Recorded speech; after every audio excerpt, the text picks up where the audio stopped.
નમસ્કાર વિદ્યાર્થી મિત્રો, મારી યુટ્યુબ ચેનલ વિદ્યાદીપમાં આપ સૌનું હાર્દિક સ્વાગત છે। મિત્રો, આજના વિડીયોની અંદર આપણે ધોરણ 8મો વિષય છે સંસ્કૃત, તેમાં બીજા સેમેસ્ટરનો પાઠ પહેલો। આ પાઠનું નામ છે પુત્રી મમ ખલુ નિંદ્રાતી, મારી દીકરી સૂતી છે। આ પાઠના ગાલા સ્વાધ્યાય પોથીના પ્રશ્નો અને જવાબો વિશે આજે આપણે આ વિડીયોની અંદર માહિતી મેળવીશું। વિદ્યાર્થી મિત્રો, જો તમે મારી ચેનલમાં નવા હોય તો મારી ચેનલને જરૂરથી સબસ્ક્રાઇબ કરો, વિડીયો લાઈક કરો, શેર કરો અને બેલ નોટિફિકેશન આઇકોન ઓન કરો, જેથી આગળના દરેક નવા વિડીયોની નોટિફિકેશન તમારા મોબાઈલની સ્ક્રીન પર મળી શકે। તો ચાલો વિદ્યાર્થી મિત્રો શરૂ કરીએ। ધોરણ 8મો વિષય છે સંસ્કૃત, તેમાં બીજા સેમેસ્ટરનો પાઠ પહેલો।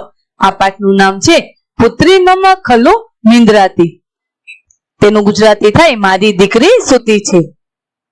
પ્રસ્તુત આલરડામાં પોતાની લાડકવાઈ દીકરીની નિંદરમાં ખલેલ ન પહોંચે તે માટે એક માં કેટલી ચિંતિત છે તે દર્શાવ્યું છે। આ ગીતમાં દીકરી માટે વપરાયેલા વિવિધ વિશેષણો દ્વારા માતાનો પુત્રી પ્રત્યેનો સ્નેહ પ્રગટ થાય છે। કાવ્યમાં કાગડો, બિલાડો, કૂતરું તથા મચ્છર અને તેના અવાજોની સંસ્કૃતમાં રજૂઆત નોંધપાત્ર છે। તેમાં પહેલો પ્રશ્ન છે, નીચેના દરેક પ્રશ્નના ઉત્તર માટે આપેલા વિકલ્પોમાંથી સાચો વિકલ્પ શોધીને તેનો ક્રમ અક્ષર પ્રશ્નની સામે આપેલા ચોરસમાં લખો। પહેલામાં આવશે જવાબ ઓપ્શન સી પુત્રી નિંદ્રાતી, બીજામાં આવશે ઓપ્શન એ કાકસ્ય, ત્રીજામાં ઓપ્શન બી ઘોર વિરાવમ, ચોથામાં ઓપ્શન ડી આવશે વરાકહ સુનકહ, પાંચમામાં ઓપ્શન ડી નાનું કૂતરું, છઠ્ઠામાં ઓપ્શન બી મમ ખલુ નિંદ્રાતી, સાતમામાં ઓપ્શન સી માર્જરહ, આઠમામાં ઓપ્શન એ ઉચેહ વત્તામાં વત્તા ભસ, નવમામાં ઓપ્શન ડી સુંદર દાંતવાળી, દસમામાં ઓપ્શન ડી કાગડો, 11મામાં ઓપ્શન બી કુકુરહ, 12મામાં ઓપ્શન બી કર્ણ કઠોરમ અને 13મામાં ઓપ્શન સી પુત્રી। ત્યાર પછી પ્રશ્ન નંબર 2 છે, કાવ્યના આધારે યોગ્ય શબ્દો વડે ખાલી જગ્યાઓ પૂરો। તો પહેલી ખાલી જગ્યામાં આવશે સુખમય સંગ, બીજામાં આવશે પહેલી ખાલી જગ્યામાં વાયલો અને બીજામાં કર્વ કઠોરમ, ત્રીજી ખાલી જગ્યામાં મ્યાઉ મ્યાઉ અને બીજી ખાલી જગ્યામાં બિડાલ, ચોથી ખાલી જગ્યામાં પહેલીમાં ઉચ્ચેમાં અને બીજી ખાલી જગ્યામાં વરાકહ, પાંચમી ખાલી જગ્યામાં કાર્યવિહીન, છઠ્ઠામાં ગાન, સાતમી ખાલી જગ્યામાં રક્ત પીપાસી, આઠમામાં શોભન ગાત્રી। વિદ્યાર્થી મિત્રો, અહીં 1 થી 8 ખાલી જગ્યા આપેલી છે કાવ્યના આધારે, એ તમારે સુંદર અક્ષરે અહીં નીચે લખી દેવાની છે। ત્યાર પછી પ્રશ્ન નંબર 3 છે, નીચેના વિધાનોમાંથી સાચા વિધાનો સામે ખરાની અને ખોટા વિધાનો સામે ખોટાની નિશાની કરો। પેલું વાક્ય છે મમ પુત્રી ખલુ નિંદ્રા અસ્તિ, તો આ વાક્ય સાચું છે। બીજું વાયસહ કર્ણ પ્રિયમ રટનમ કરો, તે આ વાક્ય ખોટું થશે। ત્રીજું વાક્ય મમ પુત્રી સાંત્રા કલાંતા ચ વર્તતે, આ વાક્ય સાચું થશે। ચોથું વાક્ય સાચું થશે, પાંચમું વાક્ય ખરું થશે, છઠ્ઠું વાક્ય પણ ખરું થશે, સાતમું વાક્ય ખરું થશે અને આઠમું વાક્ય પણ ખરું થશે, એટલે કે સાચું થશે। ત્યાર પછી પ્રશ્ન નંબર 4 છે, નીચેના શબ્દોનું શુદ્ધ ઉચ્ચારણ કરો અને તેના ગુજરાતી અર્થ લખો। પેલું છે નિંદ્રાતી એટલે સૂતી છે, બીજું શ્રાંતા એટલે થાકેલી, ત્રીજું કલાંતા એટલે કરમાયેલી, સ્નિગ્ધા એટલે કોમળ, મુગ્ધા એટલે ભોળી, ઉચ્ચેહ એટલે મોટેથી, સાતમું મૃદુલા એટલે ફૂલ જેવી કોમળ, આઠમું સ્પર્શ એટલે સ્પર્શ, શોભન ગાત્રી એટલે સુંદર અંગોવાળી અને અનુનીતા એટલે ફરીથી લાડ કરાયેલ।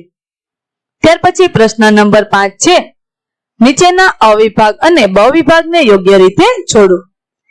તેમાં પેલું છે વાયસહ, તો તેમાં આવશે કર્કશ કંઠઃ, બિડાલહ મ્યાઉ મ્યાઉ, સુનક વરાકહ ભો ભો અને પુત્રી, તો તેમાં આવશે નિંદ્રાતી।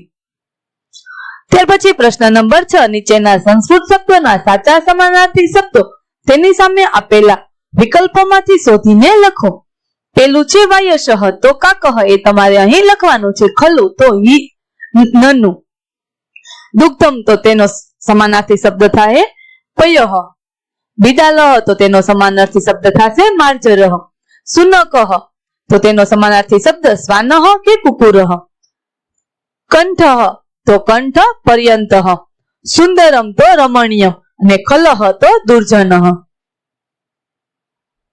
ત્યાર પછી પ્રશ્ન નંબર 7 છે નીચેના સંસ્કૃત શબ્દના સાચા વિરોધાર્થી શબ્દો તેની સામે આપેલા વિકલ્પોમાંથી શોધીને લખો.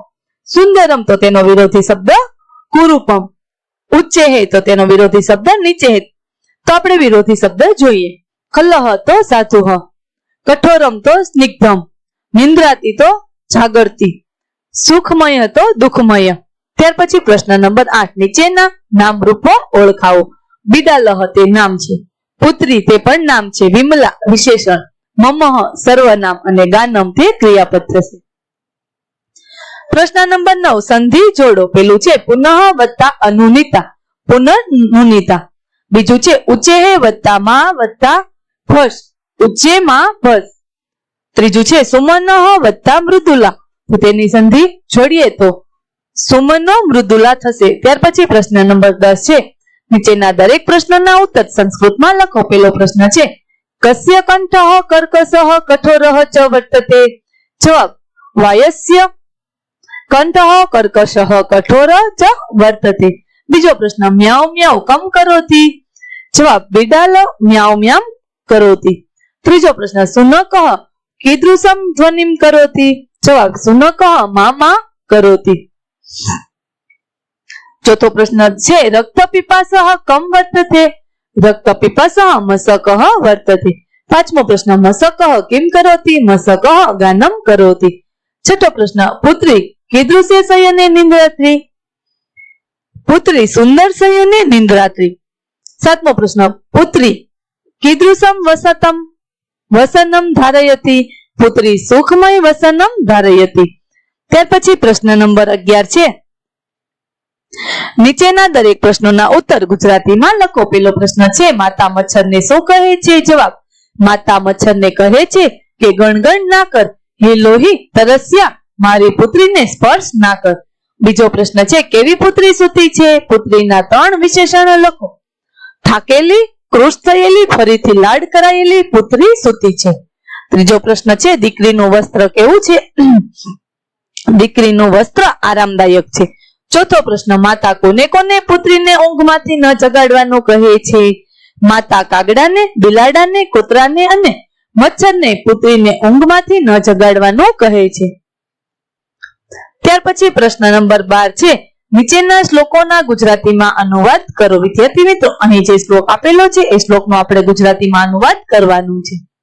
તેમાં પહેલો શ્લોક છે રે રે વાયસ કર્કશ કંઠ, અરે રે કઠોર અવાજ વાળા કાગડા, મારટ મારટ કર્ણ કઠોરમ, કાનને અપ્રિય લાગે એવું વારંવાર રટ્યા ન કર. શ્રાંતા કલાંતા પુનર્નુનિતા, એટલે કે થાકેલી, કરમાઈ ગયેલી અને પાછી લાડ કરાયેલી પુત્રી મમ ખલુ નિંદ્રાતી, મારી દીકરી ખરેખર સૂતી છે.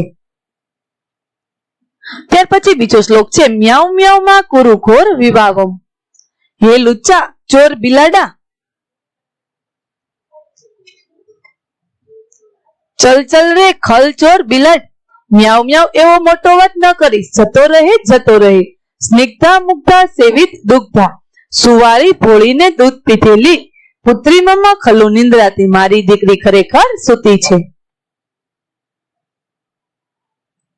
ત્યાર પછી ત્રીજો શ્લોક છે રે રે મશક માં કુરુ ગાનમ, અરે ઓ મચ્છર ગાણું ગામાં, માં સ્પૃશ માં 10 રક્ત પીપાસો, હે લોહી તરસ્યા સ્પર્શ ના કર, ડંખ પણ ના દે.